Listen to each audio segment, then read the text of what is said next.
अध्याय 310 national atmospheric pollution council. Sir Dershaw, mister Hibbert Hall, वे कौन हैं? मैं उन्हें बिल्कुल नहीं जानता। जैसे कि उसे कोई संदेह न हो, इस तरह का अभिनय करते हुए क्लाइन ने आधे मजाक में कहा, आशा करते हैं कि वे बैकलुंड में नीला आसमान और धूप वापस ला सकें। हाँ, हालांकि अपने खुद के फायरप्लेस में जलाना हर किसी की स्वतंत्रता है और कानून द्वारा दिया गया अधिकार है, लेकिन नीला आसमान और धूप अधिक वांछनीय चीजें हैं। कालिक घटाओ संघ के सदस्य ल्यूक सैमर ने भावना के साथ आह भरी और किराए की गाड़ी की ओर इशारा किया। हमें चलना चाहिए, मैरी को तुरंत कुछ मदद की जरूरत है। स्टैलन सैमर ने संयम का ढोंग करते हुए जोड़ा, भोज में संसद सदस्य भी आ सकते हैं, बैकलुंड जिले से या साम्राज्य से। मैं इस भोज की भव्यता की कल्पना कर सकता हूं। क्लाइन ने विनम्रता से चापलूसी की और सैमर दंपत्ति को गाड़ी में बैठकर जाते हुए देखा।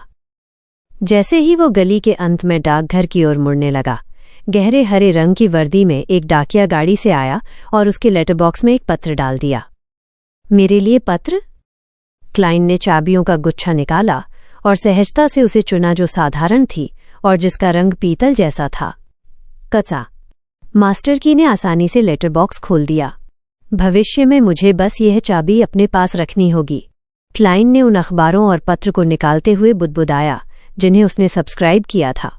पत्र इसनगार्ड स्टैंटन की ओर से था। उन्होंने भी कल पुराने और अनसुलझे सिलसिलेवार हत्या के मामलों को देखा था और सबसे संदिग्ध मामलों को चुना था और संदिग्धों की वर्तमान परिस्थितियों के बारे में पुलिस विभाग से प्रारंभिक पुष्टि प्राप्त करने के बाद उन्होंने अपनी खोज साझा करने के लिए क्लाइन, कास्लाना और अन्य निजी जासूसों को पत्र लिखा था जो इस दृष्टिकोण में रुचि रखते थे। इसमें वे 2 मामले भी शामिल थे जिन पर क्लाइन ने ध्यान केंद्रित किया था। महान जासूसी दिमाग एक जैसा सोचते हैं। मैंने अभी जो पत्र लिखा था वो बेकार गया। क्लाइन ने लिविंग रूम में लौटने से पहले मजाक किया। इसनगार्ड के अनुसार देर से लौटने वाले लोगों की यादृच्छिक हत्या के मामलों में बड़ी संख्या में संदिग्ध थे, लेकिन संदिग्ध की पहचान कभी सीमित नहीं हो पाई थी। इतने सालों के बाद कोई नया सुराग खोजने की कोशिश करना बहुत कठिन, लगभग निराशाजनक था। दूसरे मामले के 4 संदिग्धों में से एक किशोर था जिसकी मां भी एक शिकार थी, एक वेश्या और एकल मां जिसका वो इकलौता बच्चा था। उसकी मां द्वारा उसके साथ दुर्व्यवहार किया गया था। वह पुलिस का पहला संदिग्ध था, लेकिन उस मामले के आधे साल से भी कम समय बाद वह ईस्ट बरो में एक गिरोह की गोलाबारी में गंभीर रूप से घायल हो गया था और एक चैरिटी अस्पताल के सर्जिकल रूम में उसकी मृत्यु हो गई थी। कब्रिस्तान में दफनाने से पहले गवाहों की मौजूदगी में उसके शरीर का दाह संस्कार किया गया था। इस तरह उसका वर्तमान सीरियल किलर से जुड़ा होना असंभव था। यदि उसका दाह संस्कार नहीं किया गया होता तो मैं निश्चित रूप से इसकी पुष्टि करने के लिए कब्र खोद देता। क्लाइन, जो एक बार मौत के बाद वापस आया था, ने गंभीरता से दूसरे पक्ष के मौत के बाद वापस आने की संभावना पर विचार किया। शेष 3 संदिग्धों में से एक पिछले कुछ वर्षों में कई बार अपना स्थान बदल चुका था। पुलिस ने उसकी स्थिति का सुराग खो दिया था और उसे खोजने के लिए और समय चाहिए था। एक दिवालिया हो गया था और नॉर्थ बरो से ईस्ट बरो चला गया था, जबकि दूसरा अभी भी उसी सड़क पर किराने की दुकान चला रहा था। क्लाइन ने कागज का एक नया टुकड़ा निकाला, स्थिति का वर्णन किया और फिर प्राप्तकर्ता से उन 2 संदिग्धों पर गुप्त रूप से नजर रखने के लिए कहा जिनके पते निश्चित थे। उसने जोर देते हुए लिखा, सिलसिलेवार हत्याओं के हत्यारे क्रूर, पाशविक और बहुत आक्रामक होते हैं। कृपया सावधान रहें कि उनके बहुत करीब न जाएं। ऐसे व्यवहार करें जैसे आप केवल एक साधारण पड़ोसी हैं जो उन पर नजर रख रहा है। मुझे जो जानकारी चाहिए वो उनकी हालिया मानसिक स्थिति से संबंधित है, जैसे कि क्या वे चिड़चिड़े हैं, क्या वे खुद को अपने कमरों में बंद करना पसंद करते हैं, दूसरों के साथ कम संवाद करते हैं और क्या उन्होंने दूसरों के साथ मारपीट की है। ये वो जानकारी भी थी जो उसे 10 अंक से मिली थी। प्रत्येक हत्या के बाद डेविल अनुष्ठान के अनुसार शिकार के अंगों को खा जाता था और एक नया शिकार मिलने तक रक्त पिपासु उन्मत्त अवस्था में रहता था। जांचकर्ता की सुरक्षा पर ध्यान देने की आवश्यकता पर जोर देने के बाद क्लाइन ने पत्र को मोड़ा, उसे एक नए लिफाफे में डाला और सतह पर एक काला टिकट लगा दिया। फिर उसने प्राप्तकर्ता का नाम लिखा, डिटेक्टिव स्टुअर्ट, एम्प्रेस बरो में काउंट हॉल का आलीशान विला। सूसी स्टडी रूम के कोने में लेटी हुई थी और ऊब के साथ इधर उधर देख रही थी।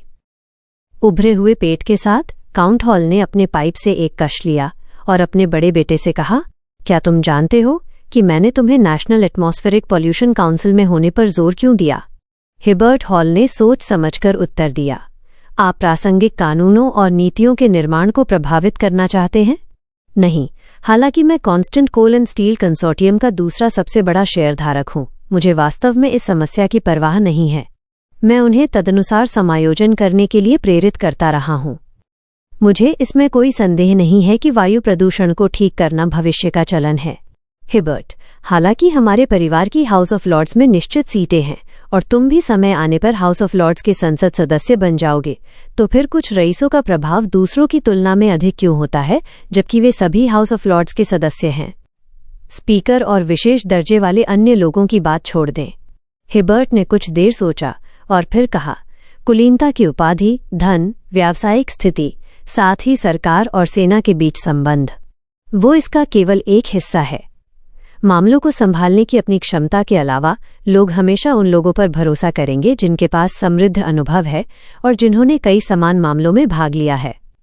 भविष्य में यदि तुम राजनीति में कोई उपलब्धि हासिल करना चाहते हो तो एक सीट विरासत में मिलने के अलावा तुम्हें विभिन्न मामलों में भाग लेने की पूरी कोशिश करनी होगी और संबंधित क्षमताओं को प्रदर्शित करना होगा।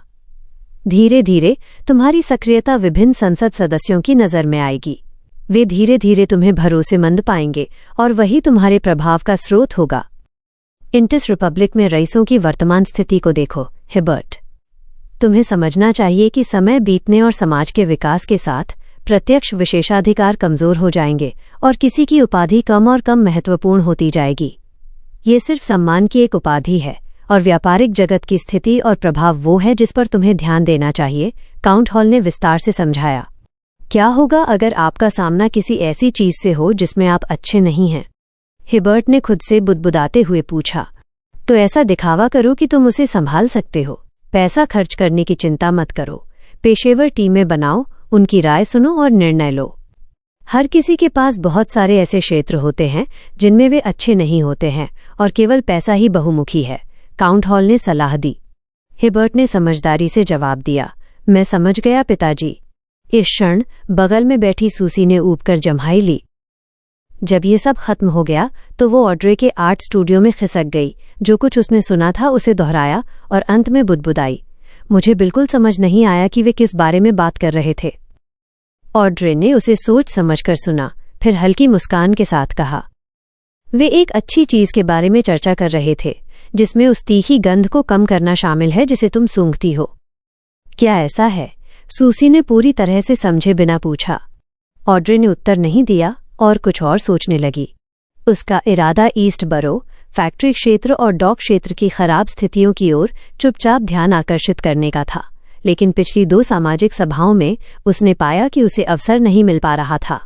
वे रईस, वे संसद सदस्य और वरिष्ठ सिविल सेवक ऐसी बातों पर कभी चर्चा ही नहीं करेंगे। यदि वो चाहती भी तो उन्हें उस विषय की ओर मोड़ने का कोई रास्ता नहीं था। सोमवार की दोपहर को क्लाइन क्वेलाग क्लब से 15 मिन्स्क स्ट्रीट लौटा। चूंकि स्टुअर्ट ने अभी तक अपनी प्रारंभिक जांच का कोई परिणाम नहीं दिया था और चूंकि वह अस्थायी रूप से एपोथेकरी बनने के लिए एक उपयुक्त उम्मीदवार खोजने में असमर्थ था, इसलिए क्लाइन के पास कल और आज करने के लिए कुछ नहीं था। इसलिए वो बस अपनी शूटिंग का अभ्यास करने, पढ़ने और कुछ मुफ्त भोजन पाने के लिए क्वेलाग क्लब गया था। इस प्रक्रिया में उसे क्लब के कई अन्य सदस्यों के बारे में जानने को मिला। ये भविष्य के व्यावसायिक अवसरों की जीवन रेखा है। क्लाइन ने भावना के साथ आह भरी, वामावर्त 4 कदम चले और ग्रे फॉग के ऊपर चला गया।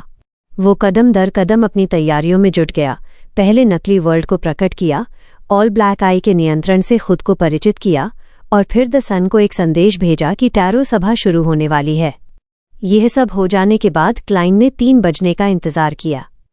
फिर उसने संबंधित क्रिम्सन सितारों को छूने के लिए हाथ बढ़ाया और एक दृढ़ संबंध स्थापित किया। द मैजिशियन का भी अपना भ्रमित करने वाला सितारा था। अपने लेखन पर ध्यान केंद्रित करने के बहाने फोर्स वॉल ने जियो को भेज दिया और एक पल के लिए वो अचानक आए ग्रे फॉग से चकाचौंध रह गई। पलक झपकते ही उसने खुद को रहस्यमयी और शांत ग्रे फॉग के ऊपर पाया। वो एक भव्य महल के अंदर थी और उसके सामने एक प्राचीन चित्तीदार कांसे की मेज थी। मेज के चारों ओर एक के बाद एक धुंधली आकृतियां थीं। एक के बाद एक आकृति, एक के बाद एक आकृति। क्या ये वही सभा के सदस्य हैं जिनकी मिस्टर फूल ने बात की थी? फोर्स को लगा कि इस गुप्त सभा के सदस्य सभी बहुत बहुत शक्तिशाली बियॉन्डर हैं। मेरे अलावा उसने आत्मविश्वास के बिना और डर से भरकर सोचा। हालांकि इसे दूसरे दृष्टिकोण से देखा जाए तो चूंकि मैं एक सीक्वेंस 9 के रूप में इस सभा में शामिल हो सकती हूं, इसलिए अन्य सदस्य जरूरी नहीं कि बहुत मजबूत हों। इस सभा की आवश्यकता स्पष्ट रूप से ताकत के बारे में नहीं है, बल्कि किसी अन्य कारण से है। एक सदस्य को मिस्टर फूल के साथ संबंध स्थापित करने में सफल होना चाहिए। फोर्स ने जल्दी से अपने पहले निर्णय को खारिज कर दिया और थोड़ा रिलैक्स महसूस किया। उसी समय ऑड्रे ने भी पाया कि आज की सभा में एक नया व्यक्ति था। यह एक महिला है। क्या ये जियो है या फोर्स? क्या उसने परीक्षा पास कर ली है या ये कोई और है? ऑड्रे नए सदस्य की विशेषताओं को करीब से देखने की कोशिश में मिस्टर फूल का अभिवादन करना लगभग भूल ही गई। चाहे वो आकृति कितनी भी धुंधली क्यों न हो, वो फिर भी उसके बालों का रंग, शारीरिक रूप, उसका लहजा और मौखिक आदतों को देख सकती थी। मुझे भी ध्यान देना चाहिए। बिल्कुल शुरुआत में मिस्टर हैंग्डमैन कुछ शब्दों के मेरे विशेष उच्चारण और कुछ विशेष शब्दों का उपयोग करने की मेरी आदत से मुझे एक रईस के रूप में पहचानने में सफल रहे थे। ऑड्रे खड़ी हुई, अपना स्कर्ट उठाया और लंबी कान से मेज के अंत में बैठे क्लाइंट से कहा, सुप्रभात मिस्टर फूल। अभिवादन के बाद उसने अपनी उत्सुकता नहीं छिपाई। उसने नए सदस्य की ओर देखा जो उसी की कतार में बैठी थी और मुस्कान के साथ पूछा, ये कौन है? कहानी जारी रहेगी।